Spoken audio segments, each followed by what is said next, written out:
ជំរាបសួរខ្ញុំឈ្មោះចំបួយខ្ញុំនៅភូមិស្តុកវែងខុំមកៈស្រុកអង្គស្នួរខេត្តកណ្ដាលបើគិតទៅ5 6ខែតាំងពីថ្ងៃបើវេសនកាលមកខែ9ថ្ងៃទី1មករៀន2នាក់មួយរៀនថ្នាក់មត្តេយ្យខេសរីមួយទៀតថ្នាក់ទី3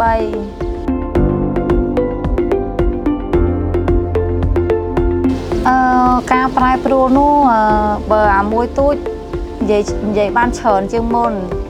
ចង់និយាយថាពីមុនវាអត់ទៅនិយាយអញ្ចឹងតែឥឡូវនិយាយបានច្រើនជាងមុនអង់គ្លេសក៏រៀងបានច្រើនជាងមុនអត់សូវញ៉ៃអត់សូវចេះរករឿងវាអាការថាវាសុភាពរៀបសារជាងមុនកូនខ្ញុំមួយថ្នាក់ទី3វិញមានភាពល្អប្រសើរគឺការរៀនខ្មែរពីមុនអានរៀងតាក់ឥឡូវអាការថាដូចប្រសើរជាងមុនអញ្ចឹងណាចាវាមានភាពដូចថាដឹងខុសដឹងត្រូវជាងមុននិយាយស្ដាប់គ្នាជាងមុន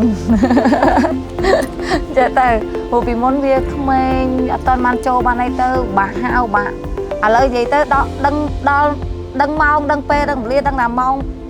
ងើបតាន់ពេលទៅរៀនហ្មងនិយាយចេះទៅចាឲ្យតែដឹងដល់ម៉ោងទៅរៀនគឺចង់ទៅរៀនហ្មងដល់ម៉ោងដល់ពេលហ្នឹងគឺងើបមកចាំបាក់ហៅបាក់ដៃទេគឺដល់ម៉ោងទៅតែម្ដង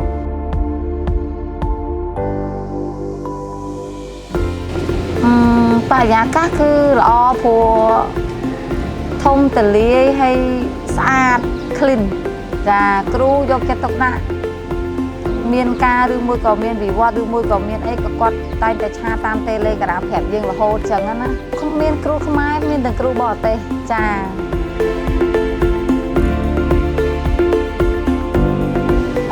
សាលាគាត់ល្អអប់រំល្អចឹងណាបើសិនជាយើងអាចយកមកដាក់បានទាំងអស់គ្នាក៏ល្អដែរ